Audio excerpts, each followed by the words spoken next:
fudhatama harkattee isiin gartee beekamtii harkachuun an ittiin afaan qabu ittiin gammada malee aartiin tokko aartii guddise dirqama aartiin Oromoodhaa waliif dabarsaati jechuudha. Anis dhaloonni na booda dhaloota na boodaatiif dabarsaa waa hunda jechuudha. Garuu isiin hojjechuun isiidha. Waan hamaa miti aariis itti wanni xiqqishoo garuu na mufachiise arra an dhugaadha. Bakka anan jirullee na beekan isin uummata caalaa aartistootaan wal beeka. Artii jechuun waa'ee aartistii tokko bareechee beeka hundi ni beekan as jala jiraachuun malan warreen buleeyyii taanis warreen amma lafaa dhufanis ni beeka waa'ee aartiidha. Aartiin maaltuutu isii tana mudatee maaltu isii bachiisee karaa kanarraa fageessee waan jaamu jechuudha ni beekan jeetii yaada wal quba qabaachuu baannullee maaliifarra nama tokko yaada gaarii gartee inni yeroo san hojjateef san sammuu guddoo irratti dhangalaaseetiin gartee sammuun hayyoota bebbeekamoo artistoonni buleeyyii wajjin gadheeniitiin achiin gee anarrammoo haala yeroo kana fuula duraa bade garuu iftuun tun eessa akka jirtu na beekan maalirra kan jiru hundi ni beekan jechuu ogeeyyii muuziqaatis wallistoonni hundi ni beekan maaliif iyyaafannaa dhabee namni tokko wallee waliif dalagee walii kannuunu haarawaa ni jira wallee namaa gartee haala ammatti daddalagan kanarratti illee dalaguun ani haa hojjettu garuu namni har'aan tana maaliif ilaalcha kabajaa takka jechuudha kabajaadhaaf namni tokko wal gaafachuun waan jiru haala seeraa keessatti gaafatamuun ni danda'ama seera keessatti amma waa'ee wallee namaa hangam takka inni bareechee wallee sana barra fooyyeessee hojjetee fi hangam takka gartee walleen tun wallee duraanii sanii gaggodhee gabbuusee kanallee hawaasa osoo hin ta'in hawaasnillee warra gartee gadi fageenyaan laaluu danda'utu adda baasuu danda'a.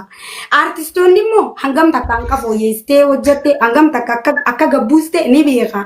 Maaliif kanaafuu namni kabajaa waliif godhuun dirqama barbaachisaadha. Seera gartee akka dur gaafa bara kaasetaa seera koopiraayitiitu jira. Arrallee seerri akkuma haalli yeroo jijjiiramaa deemutu jijjiiramaatuma deemti numa jira.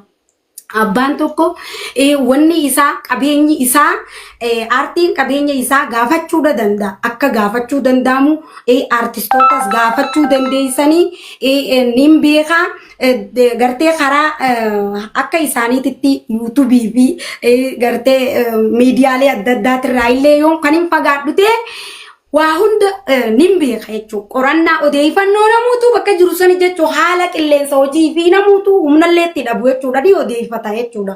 Dhumaan odeeffadhaanis hanga irrallee gahuu dadhabu. Kanaafuu maaliif kabajaan tun dhabamte maaliif wal gaafachuun dhabamte kabajaan tun maaliif naan godhamin tajettu irrattiin dubbadhee sanirrattiin dubbisan kaase. Ya, oke, galatoon waan bareedaadha. Namni as gala afaan akkaawuntii isii gaafatu jirtanii namni tokko tokko immoo nama leenca darbuu dhabnechaa jirtanii warri leenca qabdanis darbaa rakkoon qabu akkaawuntii isii warri gaafatu jirtanii dhumarra immoo isatti dhufna osoo obsitaniituma dhageeffatanii gaarii na fakkaata. Namni kaan keessan maqaa Sabriinaa barreessuu jirtanii Sabriinaan obboleettii teenya yoo dhuftee Sabriinaan akka isin dhuftu hin beeka baay'ee wayii dhufti.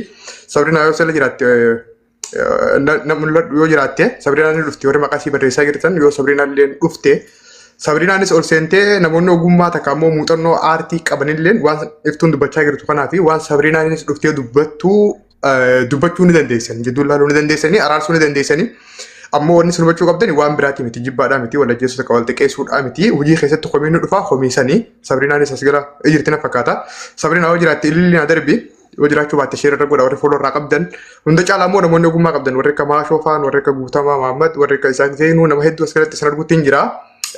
Waan nama iftuun haasoo jirtu kanaafi Sabriinaan isin dhuftee waan isin dubbattu akka isin dubbattaniin fedha osoo asuma turtanii waan bareedaadha. Iftu Sabriinaaniin sirba Sabriinaan beekamaadha sirba nama jechuun sirbuma artistoota Oromoo kabarii wooti.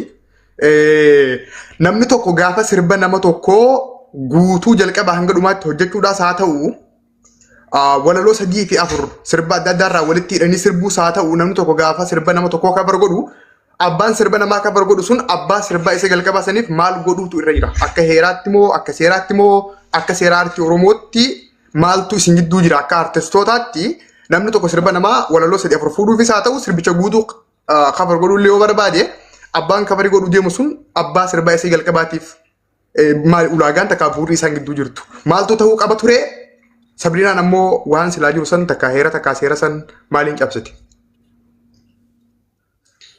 Seera isiin cabsite ilaalammaa artistoonni ni beekan dabbaal keenya.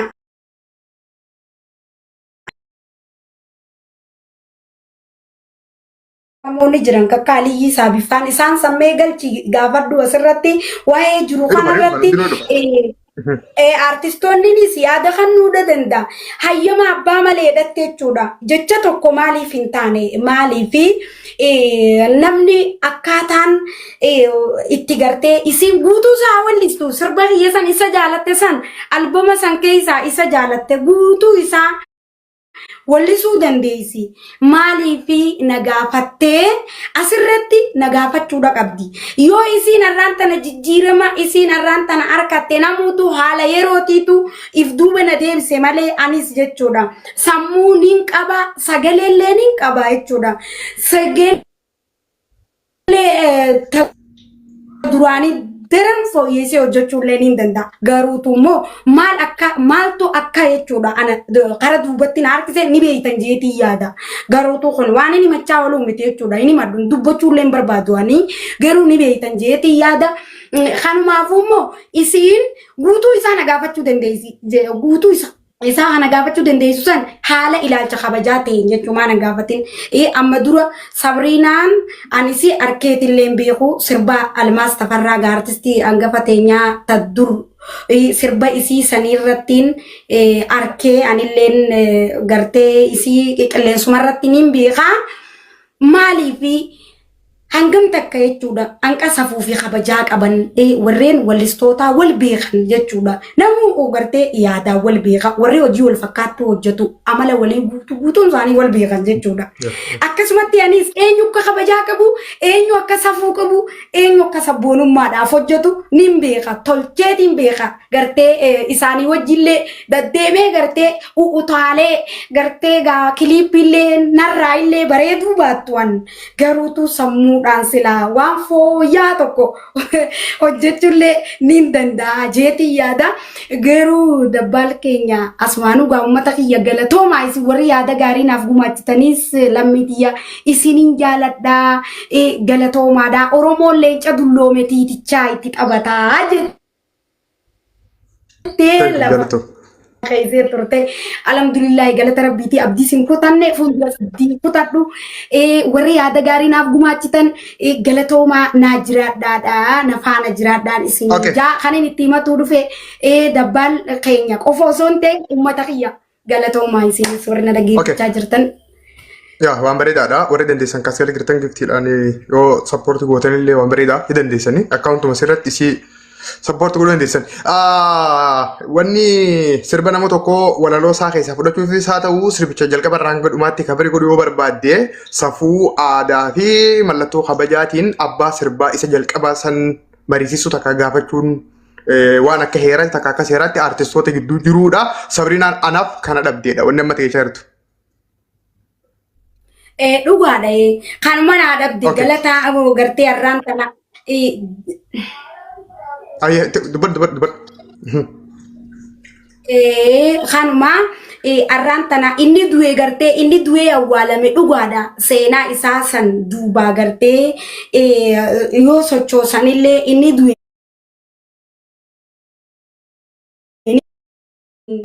Gartee dhaggeeffataa nama jiru immoo akka seeraatitti namni jiru tokko ni jira.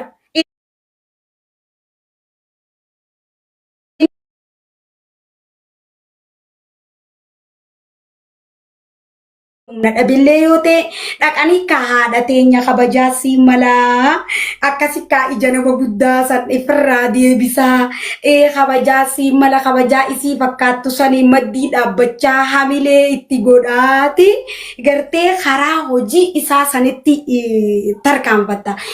Usteetuma namni kun haala yerootiin akka bakka ilaalcha tuffii ilaalcha wanni sun isiidhaan hin malle anarraa miidhaga malee isiirraa miidhagu isiin qixxeerama jiruutii miti ana kanama du'eetitti ilaalame garuu hin duune immoo lubbuudhaan ni jira jechuudha.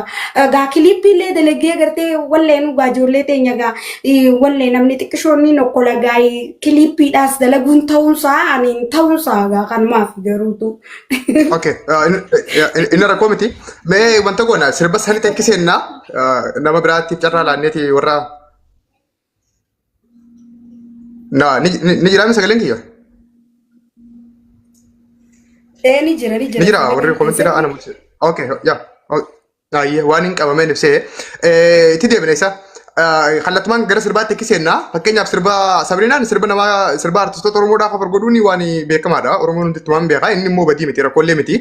Haa ta'uuti sirba Sabriinaan guyyaa sadii moo guyyaa afur dura gallakkifte sanii sirba namoota hedduuti achi keessatti ka'e. Sirbi kan kee walaloo akkam jettu sirba akkam jettuutu sirba Sabriinaa san keessa galee ibsu. Sirbi achi keessa galee sirba ya jaalallee qiyya kanii barbaadu an hirriba dabee osoon si yaadu onneen too miidhamte ture ammaanaatu tuwa rabbii malee tuwa rabbii malee hawaasi daraadu kana. Yaa sirbichi waggaa dheeraa dura karaa kaasitaatiin hojjetame. Amma sirbi Sabriinaan keessaa fudhattee itti fayyadamte sirba kana. Sirba kana. Okay, waan bareedaadha. Sabriinaan egaa sirba kana baasuudhaaf egaa hayyama si hin gaafatin si hayyamsiisuu si bilbiluu si gaafatuu fi osoo kana hin godhin sirba gallakkifteedha. Komiin jiru egaa gallakkiftee booda hoo atiis haa ta'uu Sabriinaanis komii qabdu kana Sabriinaa akka inni qaqqabuuf wanta ati goote jira yaaltee isii wajjin wal agartanii wal dubbiftanii. Laal awwalee ciroo awwalee dharra bilbileetiin akkumaan dhageeniin awwalee irra bilbilee mee awwalee haala akkanaa kana ni danda'amaayii jee itti gaafadheeti kan hin dubbadde hunda artistoota illee iyyaafannoo duraanuu ittiin jira waan ta'eef jecha iyyaafadhee gaafadheeti. Awwalee irra dawwaleetiin bilbila keessaatiin qabaa. Awwalee gaafa dur gartee istiidiyoo Alii Maamad Diimaa turrus wajjin turree isarra bilbileetiin isa gaafadheetiin bilbila isii yoo dandeessee yoo qabaatte bilbila isii naa kanneen jeenniin dubbisaa jeeni inni sanatti hin deebine sin hayyamsiifne isa waan sirba ammaan tana gallakkise san si hayyamsiiftee naan jeen na gaafate lakkii nan hayyamsiifne jeen kanumaafuu isii gaafachuun barbaade mee bilbila isii naa kanneen jeetiin gaafadhe awwalee inni sanatti hin deebine eegas booda ani jecharratti. Walumaa qunnamne jechuudha. Okay, waliin qunnamne. Maashoo Abdurrahmaanii fi Guutamaa Mahammad yoo asii jiraatan ililli sakata kanaa darbaa. Artistii Sabriinaa yoo asii jiraatte ililli darbi yoo Sabriinaan hin jiraanne akka sheerarra naa gootan hin barbaada. Yoo namni bilbila isii illee qabaattan takka miseengira isii qabaatanii dubbistanii osoo Sabriinaan illee dhuftee gaarii na fakkaata. Aliyyi isaa argee jira. Guutamaa Mahammad ni jirtaa? Artist Guutamaa.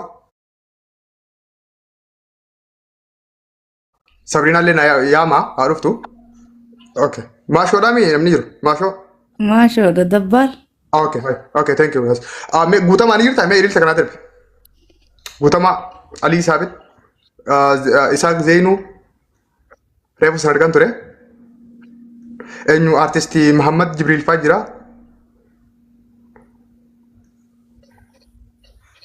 Ni jirtanii Guutamaa? Iftuu teenya qaalii. Assalaamu alaikum.